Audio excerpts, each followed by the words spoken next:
வணக்கம் அனுகிரகம் தமிழ் சேனல் நேயர்களே. நான் உங்கள் அன்பான சயின்டிபிக் வேதிக் அஸ்ட்ராலஜர் அஸ்ட்ரோரஞ்சி பேசுகிறேன்.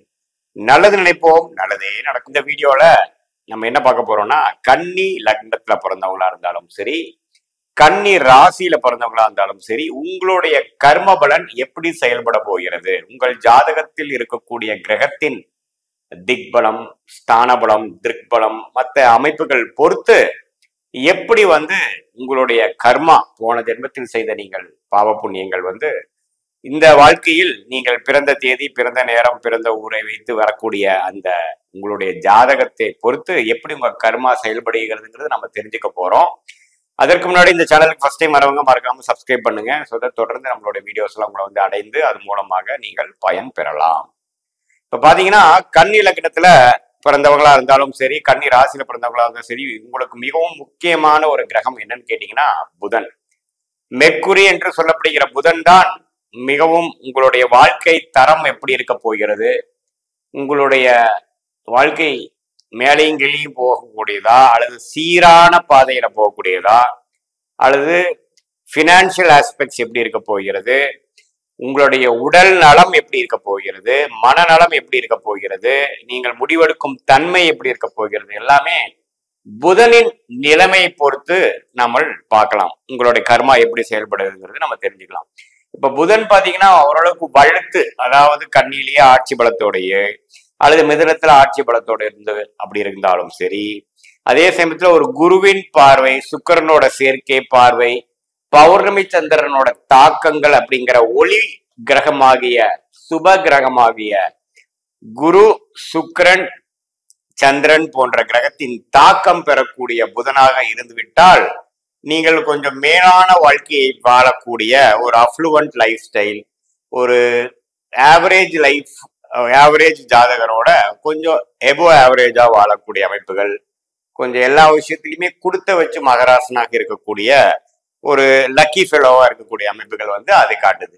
அதே புதன் பாதிப்புள்ளாகி, அதாவது பாதிப்புள்ளாயினா என்னையான்னு கேட்டீங்கன்னா, சனி, செவ்வாய், ராகு, கேதுகளோட சம்பந்தப்பட்டு கொஞ்சம் அஃப்ளிக்ஷன் என்று சொல்லப்படுகிற தோஷம் பெற்றால் உங்களுடைய வாழ்க்கை, உங்களுடைய உடல்நலம், மனநலம், செயல்திறன், முடிவெடுக்கும் தன்மை எல்லாமே கொஞ்சம் பாதிக்கப்படுதுங்கிறத நம்ம தெரிஞ்சுக்கணும்.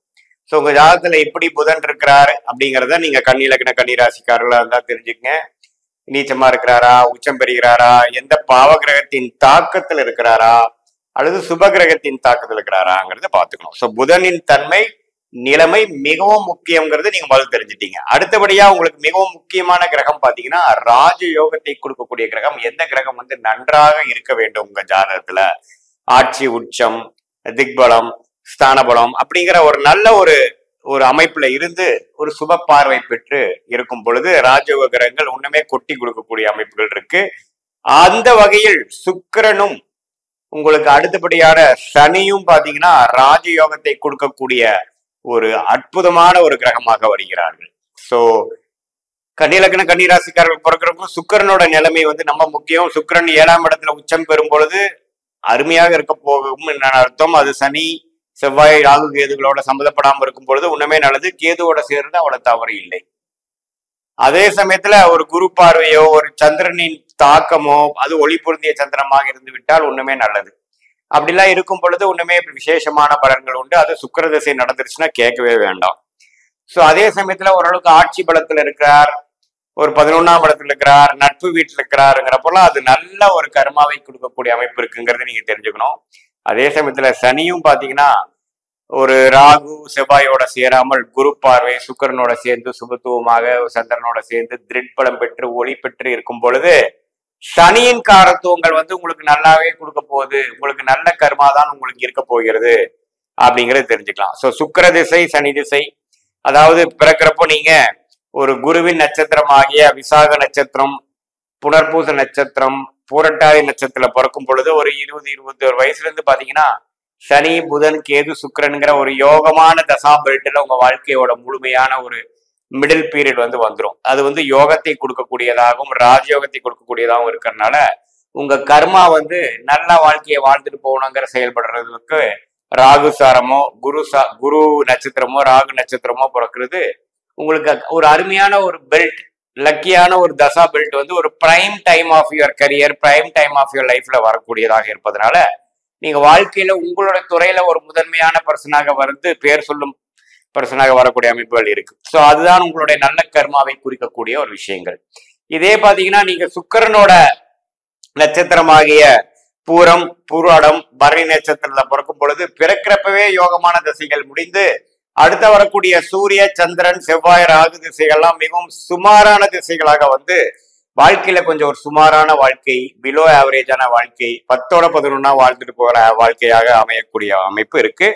பட் இதுல கிரகங்கள் ஆகிய சூரிய, சந்திர, செவ்வாய், ராகு கிரகங்கள் எப்படி இருக்குன்னு பார்க்கணும். நம்ம பாதிப்பு இருந்தா உடனே நான் சொன்ன சாதகமற்ற பலன்கள் அதிகமாகவும், ஓரளவுக்கு குரு சுக்கிரன்கிற ஒரு சுப பார்வை பெற்று சுப தொடர்பு பெற்று ஓரளவுக்கு ஸ்தான பலத்தோடு இருக்கும் பொழுது ஓரளவுக்கு பரவாயில்லைங்கிற மாதிரி ஒரு வாழ்க்கையும் இருக்கு. ஸோ நீங்க எந்த தசா பெல்ட்ல வந்து ஒரு prime time of your career like 20-25 இயர்ஸ்ல இருந்து ஒரு 55-60-65 வயசு வரைக்கும் நீங்க எந்த மாதிரி ஒரு பெல்ட்ல வாழ போறீங்க? சனி, புதன், கேது, சுக்கிரனோட தசா பெல்ட்ல வாழ போறீங்களா, அல்லது சூரியன், சந்திரன், செவ்வாய், ராகுங்கிற அந்த தசா பீரியட்ல வந்து வாழ போறீங்களாங்கிறத பொறுத்துதான் உங்களுடைய கர்ம பலன் வந்து இந்த இந்த இந்த வாழ்க்கையில், இந்த பிறவியில் எப்படி செயல்பட போகிறது? நீங்கள் வாழ்க்கையை மேன்மையாக வரப்போறீர்களா, பேர் சொல்லும் பிரச்சனை வரப்போறீங்களா, 10-11 வரப்போறீங்களா, லக்கு கரெக்டான டைம்ல கரெக்டான விஷயங்கள் உங்க கைக்கு கிடைக்க போகுதா, அல்லது கைக்கு கிடைச்சது வாய்க்கு கிடைக்கவில்லைங்கிற மாதிரி ஒரு பிரச்சனைகள் கொடுக்கக்கூடியதாங்கிறது நாம தெரிஞ்சுக்கலாம். ஸோ இதுதான் வந்து கர்மபலன் வந்து கன்னி லக்ன கன்னி ராசிக்காரர்களுக்கு கிரகத்தை கொடுக்கக்கூடிய இந்த 3 முக்கிய கிரகமாகிய புதன், சுக்கிரன், சனிங்கிறது தெரிஞ்சுக்கிறோம். வரவே கூடாத கிரகம், அதாவது பிரச்சனைக்குரிய கிரகம், வரவே கூடாத திசை என்று சொல்லப்படுகிற செவ்வாய் திசை வந்து கன்னி லக்ன கன்னி ராசிக்காரர்களுக்கு வரப்போ பாதிப்பு கொடுக்கக்கூடிய அமைப்பு இருக்கு. அதுமே கொஞ்சம் கடுமையாக சனி ராகுவோட சேரும் பொழுது உன்னமே பிரச்சனைகள் வந்து ஜாதகருக்கு தீய கர்மாவை கொடுக்கக்கூடிய ஒரு கிரகமாக செவ்வாய் வந்துடும். அவரே குரு சுக்கிரன்கர் சுபத்துவமாக ஒரு திருப்பலம் பெற்று பௌர்ணமிக்கு அருகில் இருக்கும் சந்திரனால் கொஞ்சம் திருப்பலம் பெற்று ஒளி பெற்று தசை நடத்தும் போது அந்த அளவுக்கு பாதிப்பு இருக்காது. ஸோ இதுதான் வந்து செவ்வாய் உங்க ஜாதகத்துல எப்படி இருக்குங்கிறது ரொம்ப முக்கியம். ஏன்னா அவர் ஆயுசை கொடுக்கக்கூடிய ஒரு 8ஆம் பாவாதிபதியாகவும் அஷ்டமாதிபதியாகவும் வருகிறார். அதே சமயத்துல உங்களுக்கு வந்து ஒரு இக்கட்டான சூழ்நிலையோ ஏதோ ஒரு மாதிரி விஷயங்கள் வந்து கொடுக்கக்கூடிய அமைப்பு இருக்கு. அது ஓரளவுக்கு நல்ல இடத்துல இருக்கும் பொழுது பிரச்சனைகள் குறைவாகவும், ஒரு தீய இடத்துல தீய செயற்கையோட இருக்கும் பொழுது உங்களுடைய தீய கர்மா வந்து அதிகமா செயல்படும். குறிப்பா அந்த செவ்வாய் திசை, செவ்வாய் புக்தி நடக்கும் காலத்தில். ஸோ இதுவும் செவ்வாயும் மிக முக்கியமான ஒரு கிரகமாக கவனமாக பார்க்க வேண்டிய கிரகமாகவும் தீய கர்மாவை கொடுக்கக்கூடிய ஒரு கிரகமாக செவ்வாய் வருகிறது. மற்ற கிரகங்கள் பார்த்தீங்கன்னா சூரியன், சந்திரன், சுக்கிரன் நம்ம பார்த்து விட்டோம். சூரியன், சந்திரன், குரு, இந்த 3 கிரகம் பாத்தீங்கன்னா ஓரளவுக்கு நியூட்ரலான பலத்தை கொடுக்கக்கூடிய அமைப்பு. அதுல குரு பாத்தீங்கன்னா பாதகாதிபதியாக வரார். உபயலக்னம் உபயராசிக்கு பாதகத்தை கொடுக்கக்கூடியவர் 7ஆம் வீட்டு அதிபதியாக வரார். புதனே குருவே 7ஆம் வீட்டுக்கு கனெக்ட் ஆகி 7ஆம் வீட்லயே இருக்கும் பொழுது பாதகத்தை கொடுக்கக்கூடிய அமைப்பு வந்துடும். ஸோ குரு எப்படி இருக்கிறார்? குரு ஓரளவுக்கு நட்பு வீட்டுல 11ஆம் வீட்டுல அப்படிங்கிற மாதிரி நல்ல இடத்துல இருக்கும் பொழுது நல்ல பலன் கொடுக்கிறார். சூரியனும் பாத்தீங்கன்னா சனி ராகுவோட சேராமல் கொஞ்சம் திக்பலம் பெறும் பொழுது நல்ல ஒரு விஷயத்தை கொடுக்கிறார். 10ஆம் இடத்துல திக்பலம் பெறுகிறார். மிதுனத்துல இருக்கும் பொழுது திக்பலம் பெறுகிறார். அதே சமயத்துல ராவஸ்தான அதிபதியாக சந்திரன் ஒளி பொருந்திய சந்திரனாக பௌர்ணமிக்கு அருகில் இருக்கக்கூடிய ஒரு சந்திரனாக ஓரளவுக்கு ஒளியுள்ள ஒரு கிரகமாக இருக்கும் பொழுது அவரும் நல்ல பலன் லாபத்தை கொடுக்கக்கூடியதாக வருகிறார். அவர் ராகு சனியோட சேரும் பொழுது கொஞ்சம் பாதிக்கப்பட்டு 11ஆம் வீடு என்று சொல்லப்படுகிற அந்த லாபஸ்தானம் பாதிக்கப்பட்டு சில சிரமங்கள் கொடுக்கக்கூடிய அமைப்பு இருக்கு. சந்திரன் சனியோட சேரும் பொழுது புனர்ப்பு தோஷம் பெறுகிறார். ஸோ இது வந்து ஒரு மாதிரி ஒரு சிக்கல், பர்சனல் ரிலேஷன்ஷிப்ல ஒரு சிக்கலை கொடுக்கக்கூடிய அமைப்பு, ஒரு தீய கர்மாவை கொடுக்கக்கூடிய அமைப்பு. ஸோ இது மாதிரி பல காம்பினேஷன்ஸ் இருக்கக்கூடிய அமைப்புகள். பொதுவாக சொல்லும் பொழுது சூரியன் சந்திரன் ஒரு சுமாரான ஒரு நியூட்ரலான பிளானட்டாக வருகிறார்கள் கன்னி லக்னத்துக்கு. இதுதான் பாத்தீங்கன்னா கன்னி லக்ன கன்னி ராசிக்காரர்களுக்கு உங்களுடைய கர்ம பலன் எப்படி செயல்பட போகிறது, எந்தெந்த கிரகம் எப்படி இருக்க வேண்டும், எந்த கிரகம் முக்கியம், எது எந்த கிரகத்தில் தசை வந்து கவனமாக பார்க்க வேண்டுங்கிறதுலாம் ஓரளவுக்கு நீங்க புரிஞ்சிருப்பீங்கன்னு நினைக்கிறேன். இது பொதுவான ஒரு கர்ம பலனை கொடுக்கக்கூடிய ஒரு கருத்தை ஒழிய உங்கள் ஜென்ம ஜாதகத்தில் டிகிரி அளவில் பார்த்து சயின்டிபிக் வேதிக் அஸ்ட்ராலஜி முறையில ஒரு கிரகம் எப்படி இருக்கு, எவ்வளவு பக்கத்துல இருக்கு, யார் யாரை பாக்குறாங்க, நீங்க பிறக்கிறப்போ நவம்சம் எப்படி இருந்ததுங்கிற மாதிரி துல்லியமாக பார்க்கும் பொழுது உங்களுடைய immediate future, long term future எப்படி இருக்க போகிறதுங்கிறது துல்லியமாக எடுத்து அதுக்கு தகுந்த ஒரு நல்ல முடிவுகளை எடுத்து உங்களுடைய வாழ்க்கை பொட்டன்ஷியலை கண்டிப்பாக ரீச் பண்ணி நீங்கள் உங்கள் வாழ்க்கையில் வெற்றி அடையலாம் என்பதை நான் கேட்டுக்கொள்கிறேன். மீண்டும் மற்றொரு காணொளியில் சந்திப்போம். நன்றி, வணக்கம்.